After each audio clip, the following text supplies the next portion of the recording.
The Great Hall of the Galactic Council stretched for miles in every direction. Floating platforms held representatives from 400 different worlds, each species more alien than the last. Some breathed methane, others lived in water tanks, and a few existed as pure energy, contained in crystal shells. Despite their differences, they all shared one thing in common today: fear. At the center of the hall, a massive hologram showed the latest battle reports. Zephyrin Empire had struck again. This time they had destroyed 3 entire star systems in less than a day. The images were horrifying. Planets turned to ash, space stations melted into metal clouds, and millions of lives snuffed out in seconds. The Zephyrians were not the largest species in the galaxy, but they were the most feared.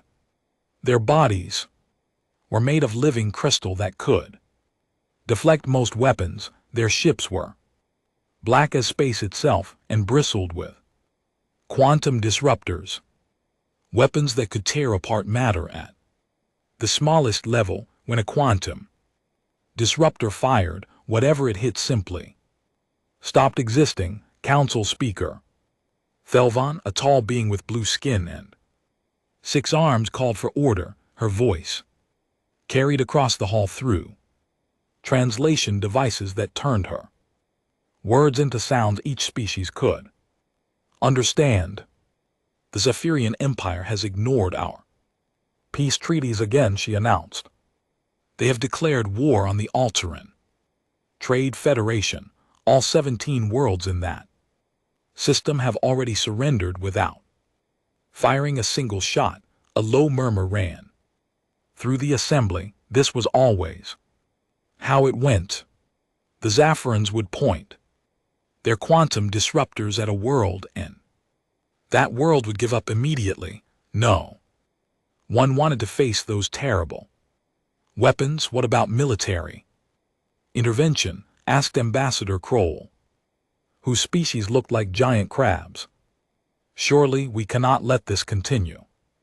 Thelvan's expression grew even more grim. The Zephyrians have 1,000 ships armed with quantum disruptors. We have estimates that say they could destroy every world in council space within a month if we oppose them.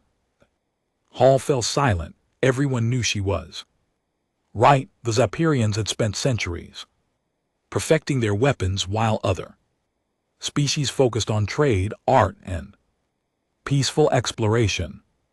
Now that gap in military power seemed impossible to close. There is more, Thelvan continued. Intelligence reports say the Zephyrians are planning another attack. They have chosen their next target. The hologram changed to show a small blue and green planet orbiting a yellow star. Most of the representatives had never seen this world before, but the data scrolling beside it made them lean forward with interest. The planet is called Earth, Thelvan explained. Its inhabitants called themselves humans. They achieved faster than light travel only months ago. Zephyrians consider them a threat that must be eliminated before they can grow stronger. Ambassador Kroll made a sound that his translator turned into laughter. A threat? They just learned to travel between stars. What weapons could they possibly have? The intelligence file opened, showing images of human military equipment. The assembled beings stared in disbelief. The humans still used chemical explosives and metal projectiles, their most advanced weapons, threw small pieces of metal at speeds barely faster than sound compared to quantum disruptors that worked at light speed. Human weapons looked like children's toys. This is their most powerful weapon, Thelvan said, highlighting an image of a human nuclear missile. It uses atomic fusion to create an explosion. By our standards, It is extremely primitive. Then why are the Zephyrians concerned? Asked a representative whose species communicated through color changes on their skin. Unknown, Telvin admitted. Perhaps they simply want to eliminate any potential competition while it is still weak. On the far edge of Zion, Space Admiral Keithall stood on the bridge of his flagship, the Void Render. The ship was 5 mi long and armed with enough quantum disruptors to crack a moon and half around him. His crystal-bodied crew worked at control stations that glowed with inner light. Report, Keithall ordered. His voice sounded like rocks grinding together. The human ship has been detected at the edge of our territory, reported his tactical officer. Long-range scans confirm primitive technology, chemical propulsion, metal hull construction, and kinetic weapons only. Keith felt something like satisfaction flow through his crystalline form. The reports had been accurate. These humans were even more backward than expected. Their ship looked crude and blocky compared to the elegant curves of Zahirian vessels. How many ships do they have? He asked. Just one, Admiral. It appears to be some kind of diplomatic vessel. Interesting. They come to negotiate. Keith's laugh resonated through the bridge like breaking glass. They do not yet understand that there is nothing to negotiate. Ready the quantum disruptors. All weapons charged and ready, sir. Keithall studied the tactical display. The human ship was small, probably carrying no more than a few dozen crew members. Its weapons were laughably primitive, the intelligence report said.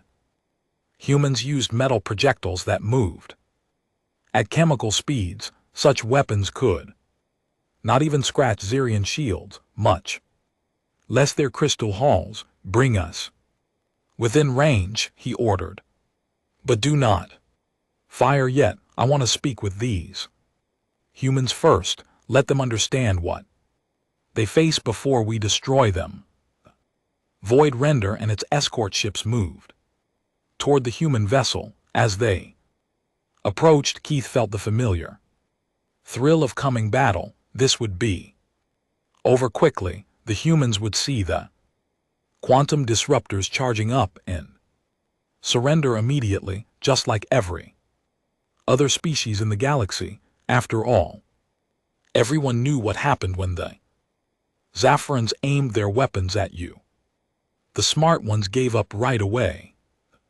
Stubborn ones got to see their ships dissolved into individual atoms before they died. Either way, the result was always the same. Back in the council chambers, the representatives watched the approaching confrontation through long-range sensors. The human ship looked tiny compared to the 3 Zephyrian dreadnoughts moving toward it.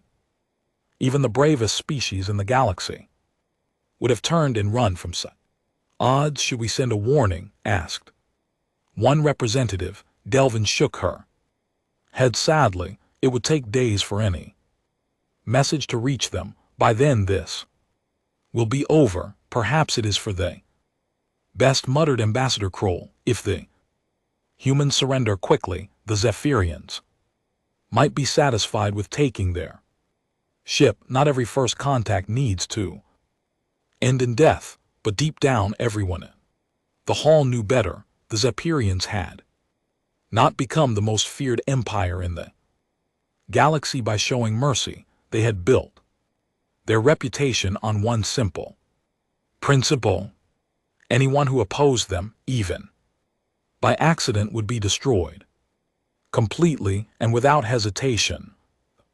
Quantum disruptors on those 3 ships carried enough power to vaporize a small moon. Against one primitive human vessel, it would be like using a star destroyer to swat a fly. May their deaths be quick, whispered Thelvon, and throughout the hall 400 different Species offered prayers for the humans. They had never met, none of them could imagine what was about to happen in their long history of galactic civilization. No species had ever reacted to Zahirian weapons with anything but immediate, overwhelming terror, but then again no species like humanity had ever existed before. The human ship Defiance dropped out of faster-than-light travel with a flash of blue energy. Captain Sarah Chen stood on the bridge looking out at the stars through the main view screen. After months of travel from Earth, they had finally reached the edge of what the aliens called Zaffiran space. Well, this is it, she said to her crew. First contact with an alien empire. Everyone ready, her security chief, Marcus Rodriguez, checked his weapon for the third time. It was a simple rail gun that fired metal slugs using magnetic force. Compared to the energy weapons he had seen in science fiction movies, it seemed almost primitive, but it was reliable, accurate, and packed enough punch to stop anything he had ever faced, ready as will ever be. Captain, he replied, though I still think we should have brought more firepower. Dr. Elena Vasquez, the ship's science officer, looked up from her instruments. She was a small woman with dark hair and curious eyes that seemed to take in everything around her. The alien transmissions we picked up suggested they prefer diplomatic solutions. Maybe we won't need weapons at all. Chen nodded, though she kept one hand near the communication controls. Earth's government had sent them out here to make contact with alien civilizations and hopefully establish trade relationships. The radio signals they had detected suggested advanced technology that could benefit both species. Contact on sensors announced the Navigator. 3 ships very large. They're moving toward us. Alien ships? Chen asked. Definitely. The design is completely different from anything human. They look like they're made of black crystal. Chen felt a mix of excitement and nervousness. This was the moment humanity had dreamed about for centuries, meeting another intelligent species among the stars. She activated the communication system and broadcast on all frequencies. Alien vessels, this is Captain Sarah Chen of the Earthship Defiance. We come in peace and wish to establish diplomatic contact. The response came almost immediately. The voice that emerged from the speakers sounded like grinding stone, but the translation system their computers had built from intercepted alien transmissions made the words clear. Human vessel, you have entered Zaffiran space without permission. I am Admiral Keith of the Imperial Fleet. You will surrender immediately or be destroyed. Chen blinked in surprise. That was not the greeting she had expected. Admiral, there seems to be a misunderstanding. We are peaceful explorers seeking diplomatic contact. We had no intention of trespassing. There is no misunderstanding, Keithall replied coldly. Your species has been marked for elimination. You have 1 minute to surrender or we will open fire. On the view screen, the 3 alien ships had come close enough to see clearly. They were massive, each one at least 5 times larger than the Defiance. Their black crystal hulls seemed to absorb light, making them look like holes in space. Along their sides, Chen could see what were obviously weapons, long tubes that glowed with purple energy. Those must be their guns, Rodriguez observed, studying the alien ships through binoculars. Interesting design. They look like some kind of directed energy Weapons, energy weapons. Dr. Vasquez leaned forward to get a better look. Like laser cannons, that's actually quite elegant from an engineering standpoint. Chen frowned. The weapons were certainly impressive looking, but she had seen enough military hardware to recognize the basic principles. They appear to be charging up some kind of energy discharge system, probably plasma-based or particle beam technology. 30 seconds, Admiral Keith announced over the radio, surrender now or face the power of our quantum disruptors. Quantum disruptors. Rodriguez raised an eyebrow. That sounds fancy. What do you think they actually do? Vasquez was already running calculations on her tablet. Based on the energy readings I'm picking up, they appear to fire concentrated beams that disrupt molecular bonds. Essentially, they make matter fall apart at the atomic level. Rodriguez said. So, they're disintegration rays. That's actually pretty cool. Chen looked at her crew in amazement. Here, they were facing alien super weapons, pointed directly at their ship and her. People were discussing them like interesting pieces of technology rather than instruments of death. Time is up, Keith announced. Prepare to witness the power that has conquered 1,000 worlds. The purple glow along the alien weapons grew brighter. Energy readings spiked as the quantum disruptors reached full charge. Then, with a flash of violet light, all three ships fired at once. The beam struck a large asteroid floating nearby. For a moment, nothing seemed to happen. Then the entire asteroid simply vanished as if it had never existed at all. Not even dust remained. Chen's crew watched this display with professional interest. Impressive range and targeting, Rodriguez noted. Clean disintegration with no secondary debris. That would be useful for mining operations. The power requirements must be enormous, Vasquez added. I'm reading massive energy expenditures from their ships. They probably can't fire those weapons very often without recharging. Did you see that? Humans, Keith's voice boomed over the radio. That asteroid was larger than your entire ship. In seconds, our quantum disruptors reduced it to nothing. This is the fate that awaits all who oppose the Zephyrian Empire. Chen activated her microphone. Admiral, that was certainly an impressive demonstration. Your mining technology is quite advanced. We would be interested in discussing possible trade agreements for such equipment. Silence filled the radio channel for several long seconds.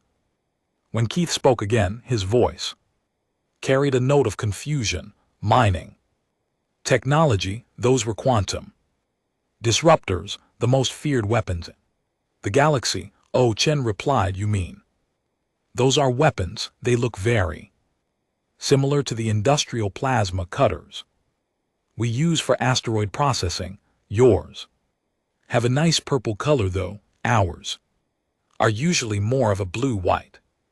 On the Zephyrian flagship, Admiral Kethrel stared at his communication officer.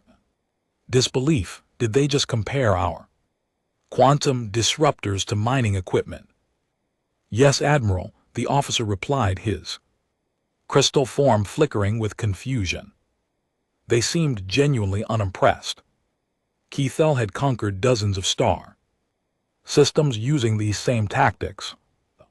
Mere sight of quantum disruptors charging up was enough to make entire fleets retreat in terror. These weapons could disintegrate any known material in seconds. They were the ultimate expression of Zephyrian technological superiority, and the humans thought they looked like mining lasers. Perhaps they do not understand, suggested his Tactical officer, they are a primitive species. They may not comprehend what they are seeing, Cather nodded slowly. That had to be it. The humans were too backward to recognize advanced weapons. When they saw them, he would have to explain things more clearly. Human vessel, he broadcast, these are not mining tools, these are weapons of war. They can destroy your ship instantly. You should be afraid.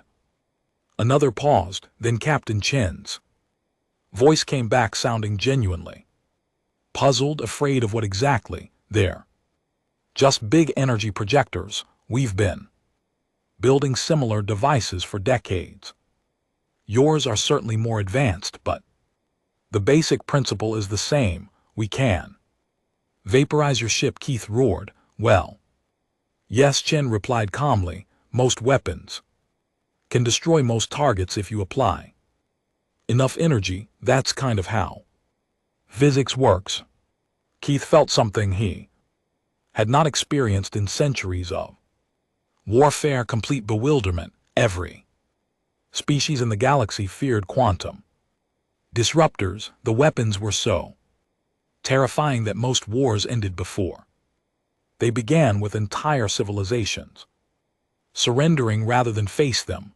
But these humans were treating them like slightly interesting pieces of equipment. What kind of species had the Empire encountered? Back in the Galactic Council chambers, emergency sessions were being broadcast across hundreds of worlds. The long-range sensors had picked up the confrontation between the humans and the Zephyrians, and the recordings were being studied by every military analyst in known space. Speaker Thelvin stood before the assembled representatives, her 6 arms gesturing at the holographic display showing the encounter. As you can see, the humans have not surrendered. In fact, they appear to be having a casual conversation with Admiral Keith. The representatives murmured among themselves in dozens of different languages. What they were watching made no sense according to everything they knew about galactic warfare. Perhaps their translation systems are malfunctioning, suggested Ambassador Kroll. Maybe they do not understand what quantum disruptors are. No, replied Dr. Zendari, the Council's leading expert on military psychology. She was a tall, thin being with large eyes that seemed to see everything. Our analysis of their communication shows perfect translation accuracy. The humans understand exactly what they are facing. Then why are they not afraid? Asked a representative whose species looked like living plants. Dr. Zendari pulled up another display, this one showing psychological profiles of different galactic species. To understand this, we must examine how different species evolved and what they learned to fear. The display showed images of various alien home worlds. Most were peaceful places where the dominant species had evolved as herbivores or had developed advanced technology early enough to eliminate natural predators. The Altarians evolved on a world with no large predators. Dr. Zendari explained. The Zephyrians themselves developed crystal bodies that made them nearly invulnerable to physical attack. Most council species achieved space flight before they ever faced truly deadly threats. What does this have to do with weapons? Asked Thielvan. Everything, Dr. Zendari replied. When we developed energy weapons, they represented something completely new. Unavoidable death. A plasma beam travels at light speed. A particle cannon can track targets across star systems. When such a weapon is aimed at you, there is no escape, no defense, no hope of Survival, this is why we fear them, she switched the display to show images of Earth, and the assembled beings gasped. The planet's history was filled with massive predators, natural disasters, and constant warfare between the humans themselves. Humans evolved on what we would classify as a death world. Dr. Zendari continued. For 200,000 years they have faced threats that wanted to kill them: lions, bears, tigers, other humans with spears and swords. They learned to fight back against impossible odds. The display showed human history, battles where small groups fought against overwhelming enemies, last stands where humans refused to surrender even when facing certain death, and countless examples of humans treating deadly threats as problems to be solved rather than reasons to give up. Observe their reaction to the quantum disruptor demonstration, Dr. Zendari said. Replaying the footage, they show professional interest rather than fear. To them, it is simply another weapon. And weapons are things that can be fought against. Ambassador Kroll's crab-like claws clicked nervously.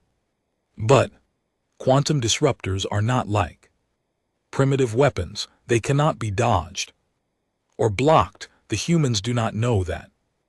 Yet Dr. Zendari replied, and more importantly, they would not care if they did. Their entire species is built around the concept that any threat can be overcome with enough determination and clever thinking. On the human ship, Dr. Vasquez was explaining exactly this to Admiral Keithall over the communication channel. The Zephyrian commander had been trying for 20 minutes to make the humans understand how afraid they should be. Admiral, I think there may be a cultural misunderstanding here, Vasquez said patiently. In human history, we have faced many types of threats. We learn to adapt and survive. These are not threats, Keith insisted. These are certainties. When a quantum disruptor fires at you, you die. There is no defense, no escape. Well, that's what they said about machine guns too, Captain Chen interjected. Then we invented tanks and armor and tactics for fighting in trenches. Every weapon that seems unstoppable eventually gets countered by something else. This is different, Keith roared. Quantum disruptors work at the molecular level. They cannot be stopped by armor or shields. Rodriguez leaned toward the microphone. What about the energy requirements? Those weapons must consume enormous amounts of power. How many times can you fire them before needing to recharge? There was a long pause before Keithall answered, that is not relevant. I bet it's relevant, Chen said with a small smile. Big energy weapons always have big energy costs. That's basic engineering. On the Zephyrian flagship, Keith was conferring with his officers. The human questions were uncomfortably accurate. Quantum disruptors did require massive amounts of energy. Each shot drained a significant portion of the ship's power reserves. They are analyzing our weapons like a tactical problem, observed his tactical officer. Most species cannot think clearly when facing quantum disruptors. The fear overwhelms their minds, but these humans show no fear at all, Keith said slowly. They are treating this as if we are simply another enemy to fight. Back on Earth, news of the first contact was spreading rapidly. Humans around the world watched the live broadcast with excitement rather than terror. The alien weapons looked impressive, but they were still just weapons. Humans had been fighting and defeating weapons for millennia. Military analysts studied the footage. with professional interest, energy-based. Directed Fire Systems, noted General Patricia Hayes, Chairman of Earth's Joint Chiefs of Staff, significant power. Requirements, probably limited rate of fire, classic long-range siege weapons. What's our assessment for countermeasures? Asked President Martinez during an emergency briefing.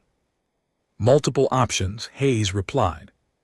Close-range engagement to prevent proper targeting, electronic warfare to disrupt their control systems, kinetic bombardment to overwhelm their defenses.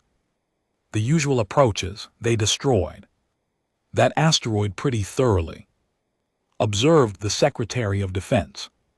Yes, but they needed 3 ships firing simultaneously to do it, Hayes pointed out, and they had to charge their weapons for over 30 seconds first. In a real battle, we'd have plenty of time to react. This was the fundamental difference between humans and every other species in the galaxy. When other beings saw quantum disruptors, they saw unstoppable instruments of death. When humans saw them, they saw expensive, slow-firing energy weapons with obvious tactical limitations. Dr. Zendari was explaining this same concept to the Galactic Council. Humans do not have a proper fear response to energy weapons because they evolved to fight physical threats. Their minds automatically begin analyzing weaknesses and developing countermeasures. But surely they understand they are outgunned, protested one representative. That is another cultural difference, Dr. Zendari replied. Most species see overwhelming odds as a reason to surrender. Humans see overwhelming odds as an interesting challenge. She pulled up more examples from human history. Tiny groups of soldiers holding off massive armies, explorers crossing deadly terrain that everyone said was impossible, inventors creating solutions to problems that everyone said could not be solved. This is their nature, she concluded. They do not give up even when giving up is the logical choice. It is what allowed them to survive on their hostile home world, and it is what makes them so dangerous to establish galactic order. As if to prove her point, Captain Chen's voice came over the transmission from the confrontation site. Admiral Keith, we appreciate the demonstration of your technology. Now, shall we discuss trade agreements, or do you intend to keep waving those energy projectors around all day? The silence that followed was so complete that beings across the galaxy could hear their own breathing. Never in recorded history had anyone spoken to a Zethurian admiral with such casual dismissal. And somewhere in the darkness of space, 3 of the most powerful warships ever built faced off against one primitive human vessel whose crew refused to understand that they should already be dead. Admiral Keith had reached the limit of his patience. For over an hour, he had tried to make the humans understand the hopelessness of their situation. Instead, they had asked technical questions about his weapons, compared them to mining equipment, and treated him like a minor inconvenience. Enough, he roared over the communication channel. You will learn to fear Zahirian power. All ships prepare for final assault. We will show these humans what happens to those who mock the Empire. On the human ship, Captain Chen sighed and looked at her crew. Well, it looks like diplomacy is off the table. Rodriguez, what's our tactical situation? Her security chief studied his instruments. 3 enemy ships, roughly 5 times our mass each, energy weapons with high destructive potential but limited rate of fire. They'll probably try to engage at long range where those big guns are. Most effective recommendations: close the distance, get inside their minimum engagement range. Those quantum disruptors look like siege weapons, powerful but not designed for close combat. Dr. Vasquez looked up from her science station. I've been analyzing their energy signatures. Each shot from those weapons drains about 15% of their total power. They can only fire 6 or 7 times before needing to recharge their entire power grid. Perfect, said navigation plot and intercept course maximum acceleration. Rodriguez, prep all weapon systems. Aye, Captain, came the replies. The Defiance suddenly changed direction, its fusion engines roaring to full power. Instead of retreating or trying to negotiate further, the human ship accelerated directly toward the 3 Zapirian dreadnoughts on the bridge of the void. Render Keith stared at his tactical display in disbelief. They are attacking us? Yes, Admiral. His tactical officer confirmed. The human ship is on a direct intercept course. Time to contact 4 minutes. This is madness, muttered his weapons officer.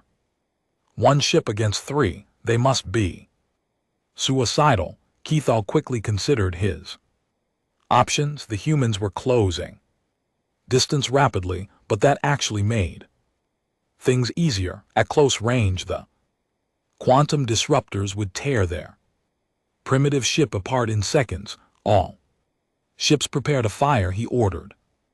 Target the human vessel, full spread, maximum power. The 3 Zafran ships moved into firing formation.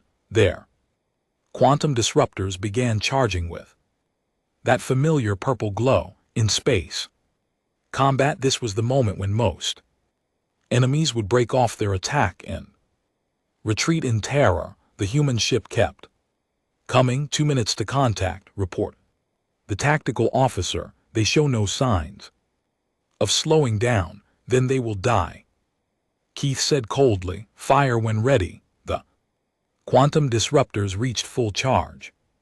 Purple beams lanced out across space toward the approaching human ship, but something was wrong. The targeting systems designed to lock onto the energy signatures of other spacecraft were having trouble maintaining a lock on the human vessel. Target acquisition is unstable, reported the weapons officer. Their propulsion system is interfering with our sensors. The quantum disruptor beams missed by hundreds of meters. The human ship continued its relentless approach, now close enough that Keith could see details of its construction. It looked crude and blocky compared to the elegant curves of Zapirian vessels, but it was moving faster than any ship its size should be able to go. Recharge weapons, Cathal ordered. Fire again, but the second volley also missed. The human ship was moving too fast and changing direction too often for the quantum disruptors to track properly. Weapons designed to destroy large, slow-moving targets at long range were proving useless against a small, agile opponent that refused to follow standard tactical doctrine. 1 minute to contact, announced the tactical officer, his crystal form flickering with nervousness. Admiral called the communications officer. The humans are transmitting. Captain Chen's voice filled the bridge. Admiral Keith, we're coming alongside for a closer look at your ships. Please hold still so we don't accidentally bump into you. They want us to hold still. Keith could barely comprehend what he was hearing. While they attack us, 30 seconds to contact. They are opening weapons ports. Keithall finally got a good look at the human weapons as they extended from the Defiance. They were small, primitive-looking tubes that bore no resemblance to any military hardware he had ever seen. They looked more like construction equipment than weapons of war. "What are those?" he asked. "Unknown, Admiral. They appear to be some kind of magnetic acceleration devices." The human ship was now so close that it filled half the view screen. At this range, the quantum disruptors couldn't target it without risking damage to their own ships. Keith felt a moment of grudging respect for the human tactical thinking. They had identified his own weapon's weakness and exploited it perfectly. Then the humans opened fire. The rail guns on the Defiance launched streams of metal slugs at 15% of light speed. Projectiles, each no larger than a human fist, struck the Zephyrian shields with devastating force. Energy barriers designed to deflect plasma and particle beams offered no resistance to solid matter moving at relativistic speeds. The slugs punched through the shields like they weren't there and slammed into the crystal holes of the Zephyrian ships. The void render shuddered under the impacts as chunks of its crystalline armor shattered and flew away into space. "Impossible," Keith roared. "Those are primitive kinetic weapons. They should not be able to penetrate our defenses. Our shields are designed to stop energy attacks," his tactical officer reported, his voice tight with panic. "They are useless against solid projectiles at these velocities." More railgun slugs hammered into the void render. Warning lights flashed across the bridge as systems began failing. Beautiful crystal hull that had deflected laser fire and plasma bolts was cracking under the relentless bombardment of simple metal projectiles. "Return fire," Keith ordered desperately. "Cannot target, Admiral. They are too close, moving too fast. Our quantum disruptors need time to charge and lock on." The human ship darted between the three Zephyrian vessels like an angry wasp, its railgun spitting death. It was too small and too agile for the massive alien ships to track with their siege weapons. Meanwhile, its simple kinetic guns were designed for exactly this kind of close-range engagement. "Admiral, the Crystal Fang is reporting critical damage," came a transmission from one of the escort ships. "They are requesting permission to withdraw." Keith watched in growing horror as the human ship crippled his escort with surgical precision. The humans weren't just firing randomly, they were targeting Pacific systems, power generators, weapon emplacements, and engine modules were being destroyed one by one. Dr. Vasquez's voice came over the communication channel, calm and professional. "Admiral, we're reading massive structural damage to your vessels. We recommend you withdraw before someone gets seriously hurt. This is impossible." Seathrell whispered, "We have the most advanced weapons in the galaxy. You have very expensive long-range weapons." Captain Chen corrected, "We have simple, reliable close-range weapons. In this kind of fight, simple wins." The second escort ship, the Shard of Night, was now drifting powerless with its engines destroyed. The Defiance had taken some hits from defensive lasers, but its thick armor plating and redundant systems kept it fighting. Human ships were built to take punishment and keep working. "Admiral," his tactical officer reported, "we have lost primary weapons on deck 7 through 12. Quantum disruptor Array 3 is completely destroyed. Shield generators are failing." Keith realized with dawning horror that he was losing his mighty dreadnought, armed with weapons that could destroy planets was being systematically dismantled by a single primitive human ship using metal bullets, sir, came another transmission. The humans are launching some kind of missiles. Keith looked at the tactical display. Small objects were separating from the human ship and moving toward his vessels. They looked crude and simple compared to Zapirian's smart weapons, but after what he had seen today, he was no longer underestimating human technology. Point defense systems. Engage those missiles, he ordered. The Zapirian laser defense grid activated, sending out dozens of precisely aimed beams to intercept the incoming projectiles. The lasers designed to stop energy-based weapons and guided missiles should have destroyed the human weapons easily. Instead, the human missiles seem to ignore the laser fire completely. They weaved through the defensive beams like living things, their crude guidance system somehow more effective than advanced Zaffiran targeting computers. How are they avoiding our defenses? Keith demanded. Unknown, Admiral. Their guidance systems appear to be intuitive rather than computational. The missiles struck the void render and exploded, but these weren't energy explosions. They were simple nuclear fission devices that released massive amounts of heat and radiation. The crystal hull, designed to deflect directed energy, conducted the thermal shock throughout the entire ship. Structured cracks spread across the bridge viewport.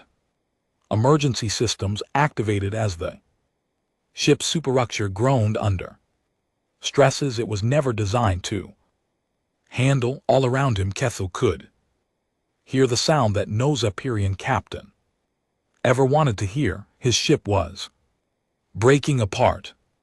Admiral, the tactical officer reported, his voice barely a whisper. We have lost the war. The Battle of Proxima Relay lasted 6 hours from first shot to final surrender. When it was over, the most feared fleet in the galaxy had been reduced to drifting wreckage by a single human ship with primitive weapons. Across the galaxy, beings who had lived in terror of Zapirian quantum disruptors watched the recordings in stunned silence. The impossible had happened. The Zaffiran Empire, which had conquered 1,000 worlds through fear alone, had been defeated by a species that didn't know enough to be afraid. On the bridge of the Defiance, Captain Chen surveyed the damage around her. The ship had taken a beating, but human engineering had kept them fighting. Burned-out control panels sparked occasionally, and the air recycling system made worrying noises, but they were alive and victorious. Damn it. Report, she requested. Hull breaches on decks 3 and 7, sealed and pressurized, Rodriguez replied. Main railgun battery is down to 60% capacity. We've lost 2 missile launchers and the backup navigation computer could be worse, Chen observed. What about the Zapirians? Dr. Vasquez checked her sensors. 2 of their ships are completely disabled. The third, their flagship, is still technically operational but heavily damaged. I'm reading massive structural failures throughout their hulls. Any casualties? Their ships appear to be designed with excellent emergency systems. I'm detecting life signs on all 3 vessels, though many crew members are probably injured. Chen nodded. Despite being attacked without provocation, she felt no desire to slaughter helpless enemies. Open a channel to Admiral Keith. The view screen flickered to life, showing the bridge of the void render. The elegant crystal architecture was cracked and broken, sparks flying from damaged systems. Admiral Keith stood among the Wreckage, his crystalline form dimmed. With defeat, Admiral Chen said, "Formally, I'm prepared to accept your surrender. Your ships are disabled and continued fighting will only result in unnecessary casualties." Keith stared at her for a long moment. In his entire military career, spanning over 2 centuries, no one had ever offered to accept his surrender. The Zethurian Empire was the one that demanded surrender from others. How, he asked quietly. "Our weapons are the most advanced in the galaxy. Our ships are the most powerful ever built. How did you defeat us with primitive technology?" Chen considered the question carefully. "Admiral, I think the problem is that you've been fighting the wrong kind of wars for too long. Your quantum disruptors are indeed very advanced. They're perfect weapons for intimidating enemies into surrender without fighting. But when someone actually wants to fight, they have serious weaknesses." "What weaknesses?" Keithall demanded. "They can destroy any matter at the molecular level." "That's exactly the problem," Rodriguez interjected. "They're too powerful. You've built siege weapons for ship-to-ship combat. They take too long to charge. They consume too much power. And they can't target fast-moving objects at close range." Dr. Vasquez pulled up a tactical analysis on her screen. "Our rail guns fire solid projectiles at 15% of light speed. Your shields can't stop them because they're designed for energy attacks. Your hull armor is crystalline, which makes it strong against directed energy but brittle against kinetic impact. Furthermore," Chen added, "your entire tactical doctrine is based on long-range intimidation. You've never had to learn how to fight against an enemy that doesn't retreat when you point your big guns at them." Krill absorbed this information slowly. Everything the human said was correct, but it challenged fundamental assumptions about warfare that the Zaporans had held for centuries. "You could have destroyed us completely," he said. "Why did you target only our weapons and engines?" "Because we're not monsters," Jen replied simply. "You attacked us, so we defended ourselves. But that doesn't mean we want to commit genocide." This concept was as alien to Cathal as quantum disruptors had been to the humans. The Zapirian way of war was total domination, complete destruction of enemy forces, and the will to resist. The idea of showing mercy to a defeated foe was incomprehensible. "What happens now?" he asked. "Now we contact the Galactic Council and inform them that Earth is interested in joining as a peaceful member," Chen said. "As for you, Admiral, I suggest you return to your empire and tell them that the age of ruling through fear is over." The transmission ended, leaving Cathrall alone with his shattered fleet and his shattered worldview. 3 days later, the emergency session of the Galactic Council was the largest gathering in the organization's history. Representatives from 400 worlds packed the Great Hall, all wanting to see the humans who had done the impossible. Captain Chen stood at the speakers' podium, looking calm and professional, despite being the center of attention for half the galaxy. Beside her, Dr. Vasquez and Rodriguez waited patiently as Speaker Thelvan called for order.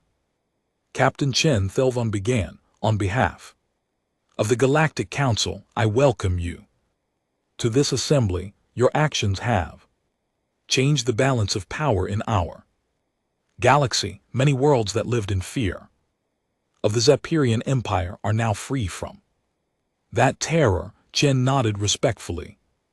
"Thank you, Speaker Thelvan. Earth is honored to make contact with so many different civilizations.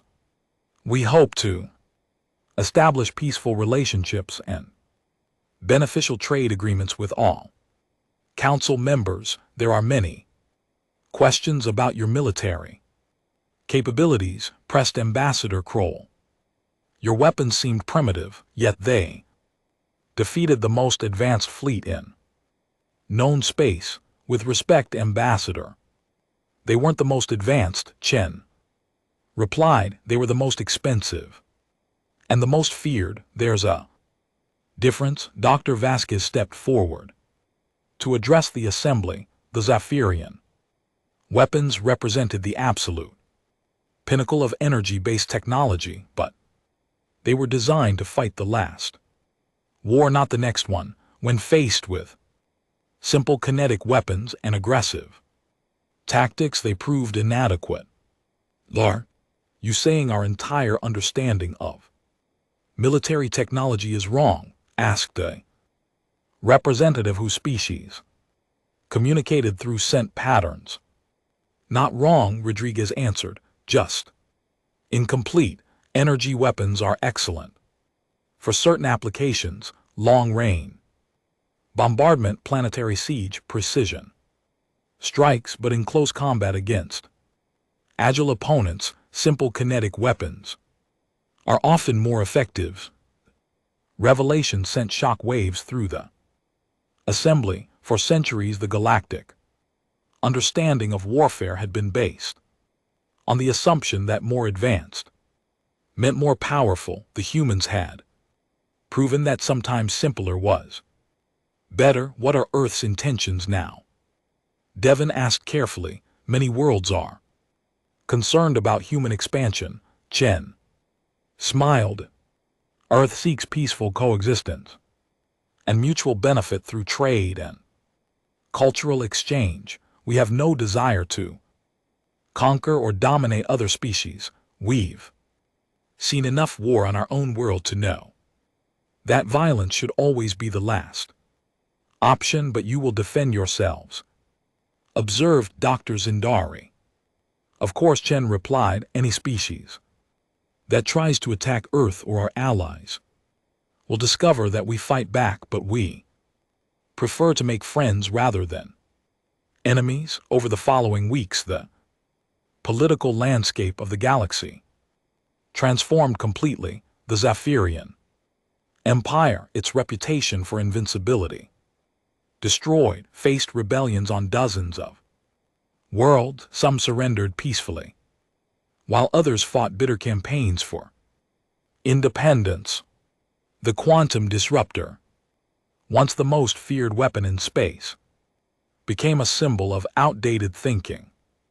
Militaries across the galaxy began studying human tactical doctrines, learning how aggression and adaptability could overcome technological superiority. Trade delegations from Earth spread throughout Council space, offering human technology and expertise in exchange for alien knowledge and resources. Human engineers, with their practical approach to problem solving, found solutions to challenges that had puzzled alien scientists for generations. But perhaps the most important change was psychological. For the first time in galactic history, advanced weapons were no longer automatically associated with inevitable victory.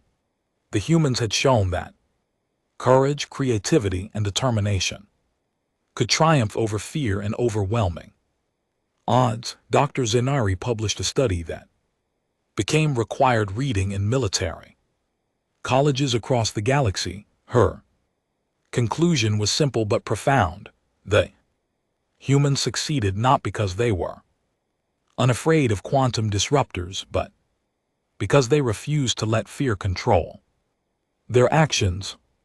They treated an impossible situation as merely another problem to be solved. 1 year after the Battle of Proxima Relay, Admiral Keith requested a meeting with Captain Chen at a neutral space station. The former commander of the most powerful fleet in the galaxy now served as a military advisor to the reformed Zahirian Republic. I wanted to thank you, he told her as they sat in the station's observation deck, watching ships from dozens of different worlds dock peacefully together. Thank me for what? Shin asked. For showing us that there was another way, Keith replied. The Zephyrian Empire ruled through fear for so long that we forgot what it meant to earn respect. Your people taught us that strength comes not from the power to destroy, but from the wisdom to build. Chen looked out at the busy space station where humans worked alongside Zephyrians, Alarians, and dozens of other species. Everyone deserves a chance to choose their own path. Admiral, even former enemies, thank you for watching, and comment for next part.